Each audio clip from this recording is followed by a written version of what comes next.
तो उन्होंने प्रश्न किया कि ये जगत क्या है, ये जगत क्या है, ये जगदांबर, जो जगत आडंबर दिखाई दे रहा है ये क्या है, वास्तव में इसका स्वरूप क्या है। तो उन्होंने कहा कि एक स्वप्न है। भगवान शिव भी बोले, उमा कहो मैं अनुभव अपना, सत हरि भजन जगत सब स्वप्न, ये स्वप्न है। तो मैं स्वप्न को देख रहा हूं, ये स्वप्न को मैं देख रहा हूं, मैं स्वप्न पुरुष हूं। तो जो स्वप्न को देखता है उसे स्वप्न पुरुष ही कहते हैं। तो अभी जागृत पुरुष नहीं, तुम स्वप्न पुरुष ही तो हो, क्योंकि देख रहे हो नानात। तो जाग पड़ने पर स्वप्न को प्रतीति मात्र जो अनुभव करता है वो जागृत पुरुष कहा जाता है। समझिए, स्वप्न को प्रतीति मात्र, झूठा, केवल दिखाई दे रहा था, है नहीं कुछ सत्य, ये जिसको पता है वो जागृत पुरुष है। तो संपूर्ण यहां से लेकर ब्रह्मलोक तक जिसको पता है सब झूठा, ब्रह्म सत्यम जगन मिथ्या, वो जाग रहा है। जाने तब जीव जग जागा, जब सब विषय विलास विरागा। यही जाने जग जाए हेराई, जागे जथा स्वपन भ्रम जाई। जो जागृत पुरुष के सहित इस संपूर्ण जागृत को अनुभव करता है उसे जागृत दृष्टा कहते हैं। जागृत पुरुष सहित संपूर्ण सृष्टि को जो अनुभव करता है उसे दृष्टा कहते हैं। स्वप्न दृष्टा और जागृत दृष्टा, वो शुद्ध साक्षी है और वो कोई और नहीं, वो आप ही है, वो आप ही है। जगत मिथ्या है, आत्मा ही सब है। तो क्या मतलब इसका, आत्मा ही जगत बनी हुई है। विचार काल में जगत मिथ्या है, बोध काल में सब आत्मा ही है। जब तक भगवत साक्षात्कार नहीं होता तब तक सब झूठा है, ऐसा मानो, सब झूठा। नहीं तो वैसे ही राग किए फंसे और मान लो कि मेरे भगवान है तो और राग करो। बोले अब क्या है, भगवान ही है पत्नी, तो फिर और पुष्ट। राग से अनुराग के बीच में वैराग्य है, यह अनावश्यक है। बोध काल में सब भगवत स्वरूप है, लेकिन विचार काल में जो आप नानात्व में फंसे, इसमें वैराग्य होना आवश्यक है। ये सूक्ष्म विषय है। अगर हम अभी सबको मानना है कि भगवान है तो केवल बात से कहेंगे भगवान, लेकिन आचरण वही सब होंगे। बिना वैराग्य के, राग त्याग किए बिना ये बोध नहीं होता है। अन्वय और व्यतिरेक दो पद्धतियां हैं, है और नहीं। है ये विश्राम स्थिति है, पर जहां तुम विश्राम माने वो नहीं है, वो नहीं है, नहीं है, ऐसे हटाते चले जाओ तो है में स्थिति आ गई। सब फिर उस समय लगा सब प्रभु ही है। सिद्धांत है, संसार में आसक्त होकर संसार का स्वरूप नहीं समझ सकते। संसार से हटिए, संसार से दूरी बनाइए, तब संसार का स्वरूप समझेंगे। और भगवान से आसक्त होकर भगवान का स्वरूप समझ सकते, भगवान से दूरी बनाकर भगवान का स्वरूप नहीं समझ सकते। और यहां उल्टा हो रहा है, भगवान से दूरी बनाकर संसार से आसक्त होकर हम अनुभव करना चाहते हैं। विषय सेवन करते हुए हम भगवदाकार वृत्ति चाहते हैं। सब कुछ भगवान है, आत्मा ही इसका तात्पर्य है। आप जब जगत मिथ्यात्व को समझ जाएंगे, कहीं भी राग नहीं रहा, कहीं भी आसक्ति नहीं रही। जब जान गए नकली नोट है तो कोई उठाएगा क्या? बिल्कुल नहीं उठाएगा। जब समझ में आ गया सब झूठा, तो आप भोगने की लालसा क्यों करेंगे? आप उसे पाने की लालसा क्यों करेंगे? अगर पाने की लालसा हो रही तो कहो ये झूठा है, वास्तविक झूठा है।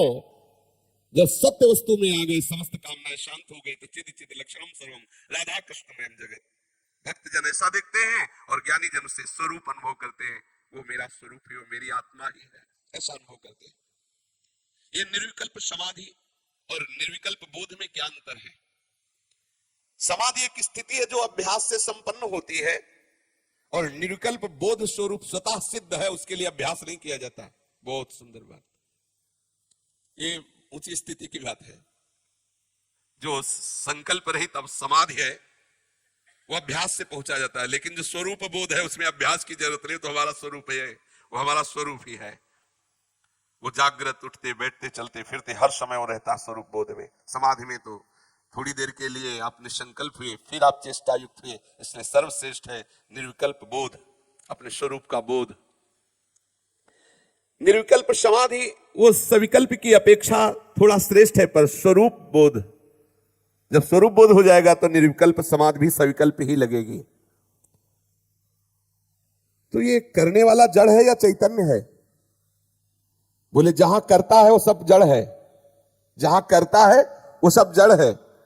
चेतन कुछ करता नहीं है, किंतु कर्तृत्व का आरोप चेतन में किया जाता है। जैसे राजा कुछ नहीं करता, सेना सब युद्ध करती, लेकिन जय पराजय राजा की मानी जाती है। ऐसे स्वरूप से कुछ नहीं हो रहा है, सब करण से हो रहा है। पर करण से जो हो रहा है सब स्वरूप बहुत ऊंची, ये थोड़ी सूक्ष्मता की बातें हैं। सुख और आनंद में क्या भेद है? वैसे तो दोनों एक ही पर्यायवाची शब्द है, पर जो विषय या प्रकृति से लिया जाता है उसे सुख कहते हैं, वो अनित्य है। और जो परमात्मा तत्व स्वरूप से होता है, निर्विषय होता है, उसे आनंद कहते हैं।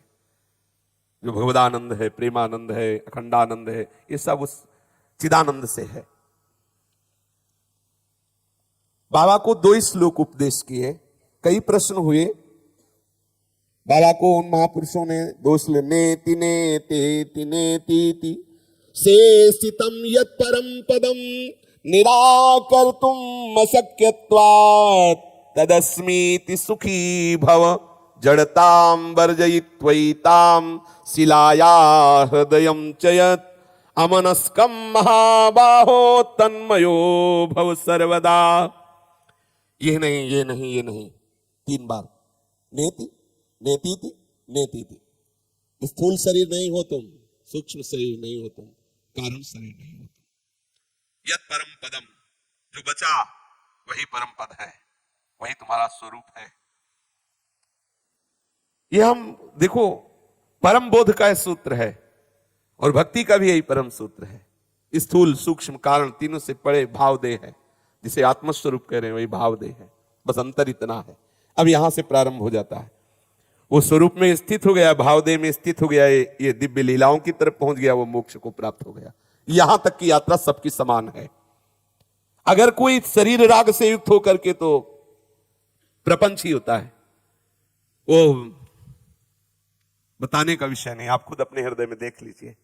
सब शरीर संबंधी व्यवहार ही होते, वस्तु बोध नहीं होता, केवल ज्ञान सभा में बढ़ाना जाता है, एकांत में उसे विकार परास्त करते हैं। पक्का पक्का समझना, इसमें कोई संशय नहीं।